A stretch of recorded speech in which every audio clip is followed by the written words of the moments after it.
இங்கு எனது கரத்தினில் தென்படுவது என்ன?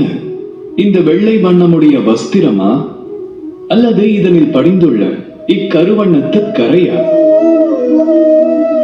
உண்மையில் உரைத்தால் தமது கவனம் இந்த கரையில் தான் முதலில் பதிந்திருக்கும். அது இயல்பே, அதில் மாற்றம் இல்லை. வெகு சிலர் மட்டுமே இந்த வஸ்திரத்தை ஒருவர் முயற்சி செய்து இதை சுத்தம் செய்ததாக எண்ணுவர்.